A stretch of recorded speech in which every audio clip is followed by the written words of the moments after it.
Gepleyer Azatlyk Radiosu. Habarlar gündeligimizi men Gözel Hudaýberdiýewa dowam etdirýärin. Türkmenistanyň Ýewropada howpsuzlyk we hyzmatdaşlyk guramasynyň adamkärçilik ölçegleri boýunça ýyllyk konferensiýasyna gatnaşýan resmiýeti Türkmen opozisiýa wekiliniň Türkmenistanyň ýapyk ýurtdugy türmelerde ýetirim bolan syýasy tutsaglaryň ykbalynyň nämälim galýanlygy barada aýdanlaryny etdi. 20 sentýabrda geçirilen maslahata gatnaşan Türkmen delegasiýasynyň başlygy Wepa Hajyýew özünden öň çykyş eden Türkmen opozisiýasynyň wekili Nurmuhammed Hanamowyň gozgan meselelerinde durup geçdi. Теперь, что касается утверждения Hanamowyň ýurdun ýapykdygy we hukuklaryň bozulýanlygy barada aýdanlar boýunça häzirki wagtda Türkmenistan 130dan gowrak halkara konwensiýasynyň we ulalaşygynyň gatnaşyjysydyr.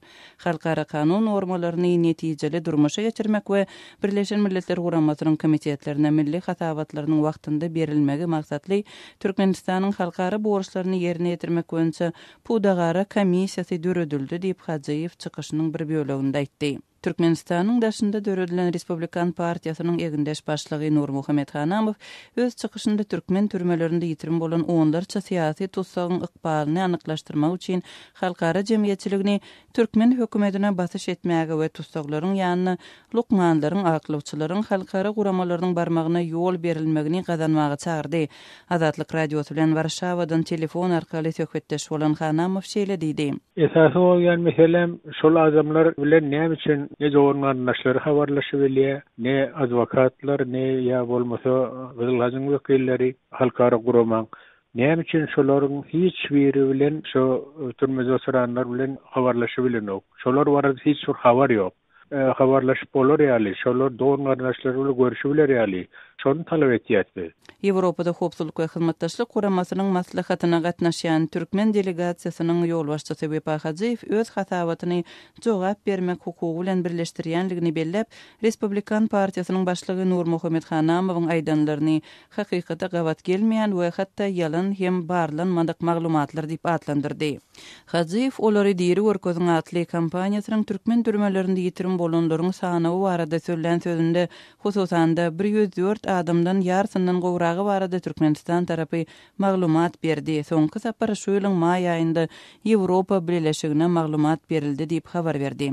Последняя информация была представлена в мае этого года Европейскому Союзу. Olary diri görkezin atly kampaniýanyň Türkmenistanda ykbaly doly nämälim galýan adamlaryň sanawynda bolsa 88 adamyň ady görkezilýär. Nurmuhammed Hanamow türkmen resmiýetleriniň ýygynaga gatnaşyp çykyş etmegini oňyň ädim diýip atlandyrdy. Emma ol öz gozgan meselelerine türkmen resmiýetlerinden takyk jogabyň berilmänligini aýtdy. 20 ýyllygyny aýdanok, diňe şo 104den 50den gowragy barada informasiýa berdik ýa nähil informasiýa berilipdir, näme barada berilipdir, diýermi ya ýolmy hiç bir ony konkret jogap berilmedi. Ýewropada howpsuzlyk we hyzmatdaşlyk guramasynyň 19-njy we 30-njy sentýabr aralygynda Warşawada geçirilen adamkärçilik ölçegleri boýunça bu halkara duşugynyň çäginde döwletleriň resmi hatawatlary bilen bilelikde hökümete degişli bolmadyk guramalaryň alternativ maglumatlary hem diňlenýär.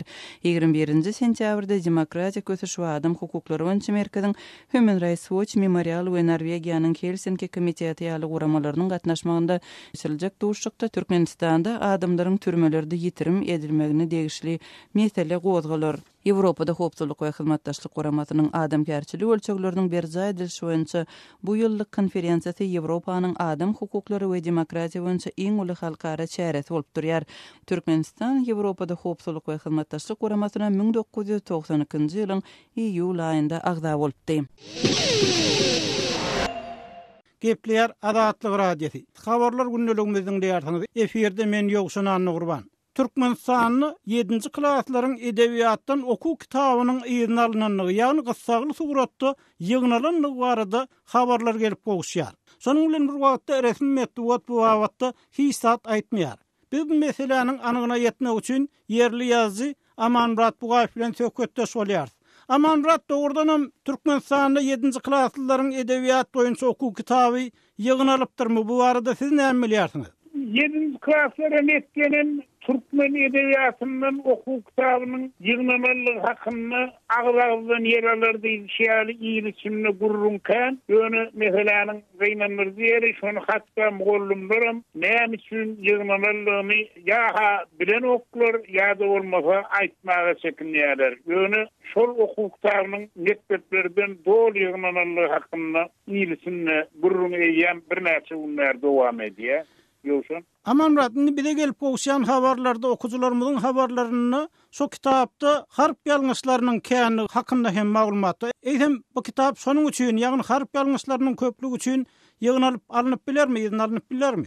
Ben sakınsak bolsa bile harp yanlışının köplüğü için o kitap yığınlanıp alınıp bilinmez. Sebebi Türkmenistan'da son yıllarda olalım oku kitapları da harfel tayyarlanılıyor, o harp yanlışım, hüblenden kuruluşunda istilis yanlışım, tevr faktlarım boylup veriliyor. Bıraklar 20-25 yıllar devam edip geliyen yağda sakınsak bolsa başsor godok yanlış vardır. Men bir dağda ettireyim. 90. yılın ortalarını 10. klas sünnetlenip çap edilen edebiyattan oku kitabını Kerim Urvan Nefes'in ömrüne ödürücülüğüne başlanan bölümde Kerim Urvan Nefes ederek Mahsum Ulu'nun surası oturdulan oku kitabı mekteplere yayradıldı. Yine şol oku kitabını yığınap almadılar. Bu olmasa hemen Mahsum Ulu'nu kendisine hemen Türkmen'in ulusahiri Kerim Urvan Nefes kendisine hatta son yer kendisilikleri de göz yumdular. Yine öyle yanzahın, gaytalarhın eliye başsor ulgodok gelmişlik vardır. Aman radiyem qarasızlık yıllarında şunun ýaly ýagdaý mundan öň bolupmy? Ýagny mektep okuwçylaryna muhut berilýän oku kitaplarının ýygyna ýygnalan halatlar bolupmy? Bir gödök ýalňyşlyk üçin ýa başga bir zat üçin. O şeýle ýagdaý bolupdy. Ýene edil anyk ýazmy şonu bolýan çakymçak bolsa ikahyryň tepkidinne 4. klaslar üçin netlenip ýazylan Bilim Ministerliği tarafından tasdiklenip mekteplere yayratılan tarihten oku kitabı vardı. Oku kitabının avtori Nur Mehmet Rahimov'tu. O Çorlu Türkmen Devlet Üniversitesi'nde tarih kafedrasının müdürüydü. Yılmakların birine Niyaz Rahimov yüzlenip eline de sol 4. klasın oku kitabı kitap bilen ben yüzümür ordum deyip ağzına gelene deyip kayedi iyi yanından 4. klas için yazılan oku kitabı mekteplerden yığınlanıldı. Rahim bolsa işten masadır. Ölümün önüne milli kitapxana yerleşti okun bolmasa da zehirli tarihçilen birdi. Hem de özünün ilmi derecesi hem vardı. Häzirem bar ayetini şeýle ýagdaýynyň anyk ýadymda. Hormatly dinleýijiler, Aşgabatly ýazgy Aman Murat Bugaýew bilen söhbetdeşligimizi dinlediňiz. Azatlygyň tolkunlaryndan aýrylmaň. Azatlygy line ulgamynda Goşmak 420 773 797 383 telefon belgisi arkaly tapyp bilersiňiz. Biziň bilen habarlaşyp maglumatlary, suratlary we videolary ugradyň. Şahsiýetiňiz dogry gizlilikde saklanar. Goşmak 420 773 797 383.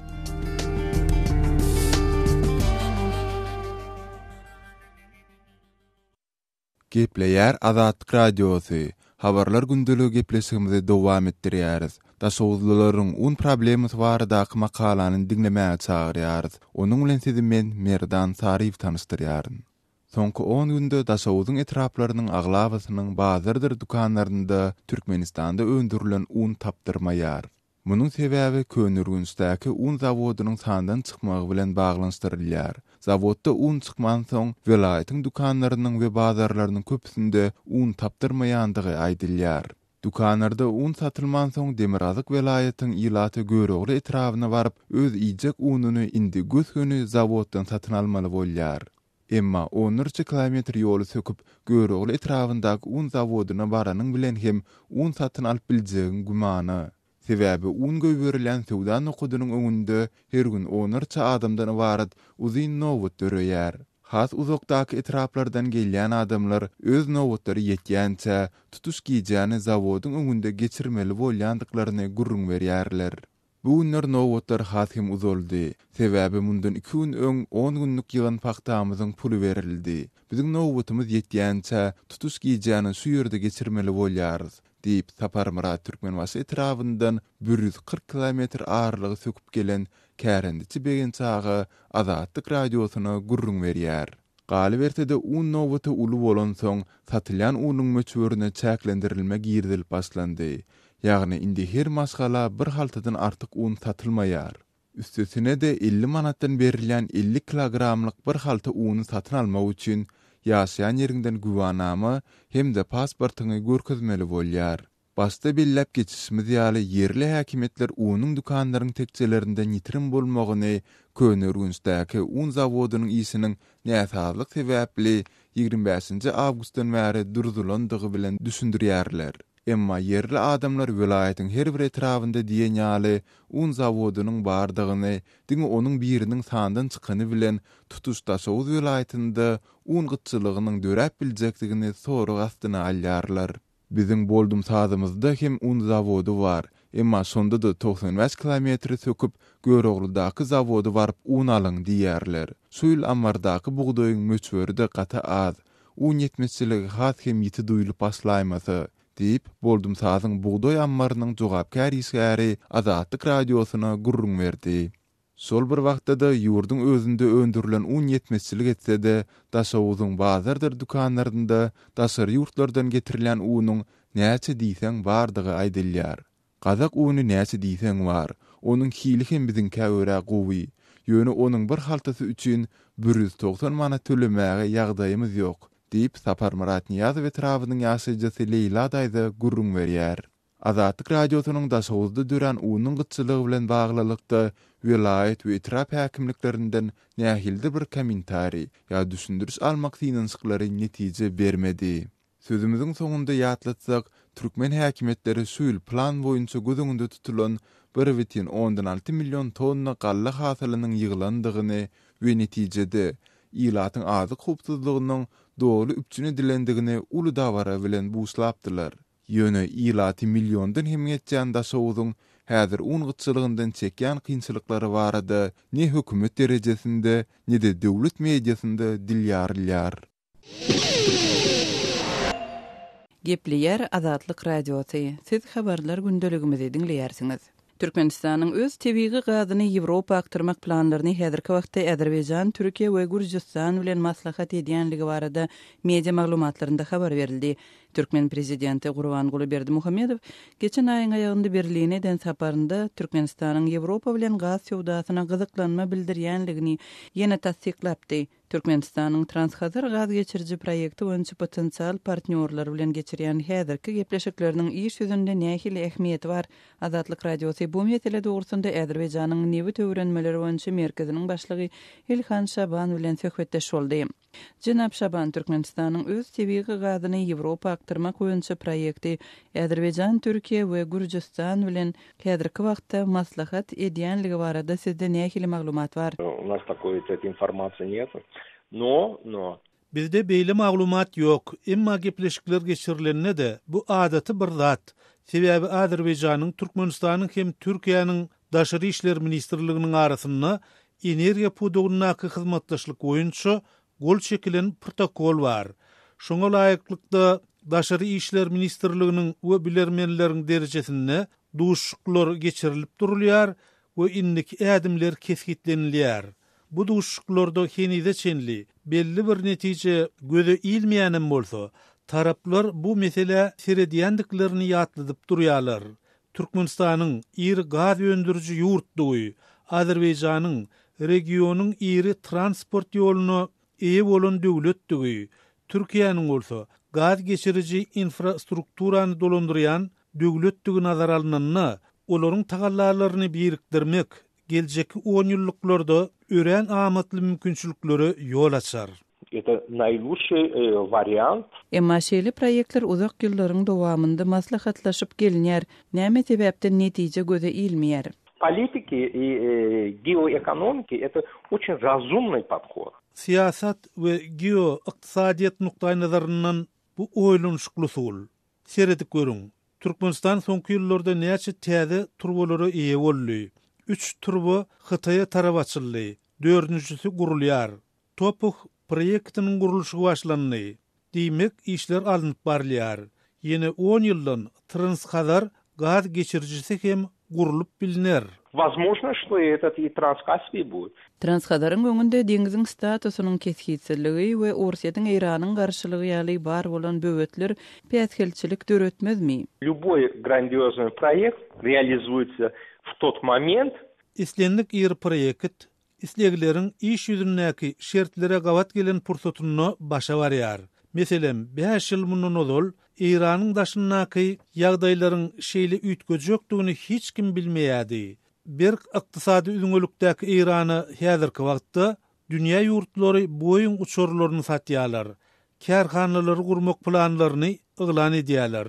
Şeýlelikde biz ýene 10 ýyldan Orsiýatyň Ýewropa Birleşigi bilen nähili gatnaşykda boljakdygyny, onuň Türkmenistan we Azerbaýjan bilen gatnaşyklarynyň nähili boljakdygyny bilmeýäs. Когда взаимоотношения России с Туркменистаном, Азербайджаном какие будут? Azerbaýjanyň Newt öwrenmeleri boýunça merkeziniň başlygy Ilhan Şaban bilen geçirilen söhbetdeşligi dinlediňiz.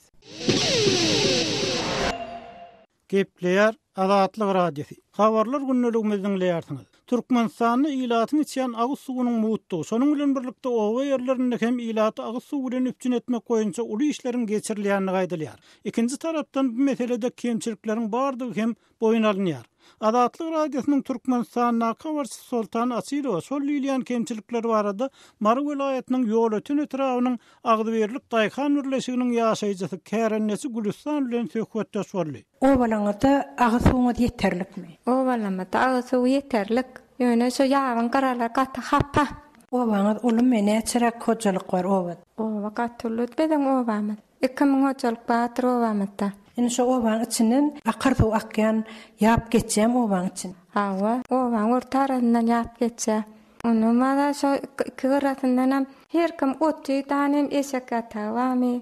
Banya tawamy ya. Tevele tawamy şoň kıratynda bar tok ketek hemme da şoň kıratynda ýasalan. Şoň wada çykyr büýlere etilenler. Şoň bir karatalar tanttan güýçlendirseler hem olar şo tanttan karata şoň. Ona meten oklar. Şo ýap boýunda şundan ýalyk hapaçylyk döretýän adamlaryň özleri şo ýapdan tuğçen okmy? Ýok. Olaryň howuzlary var. Olar hiçli ondan tuğçen ok.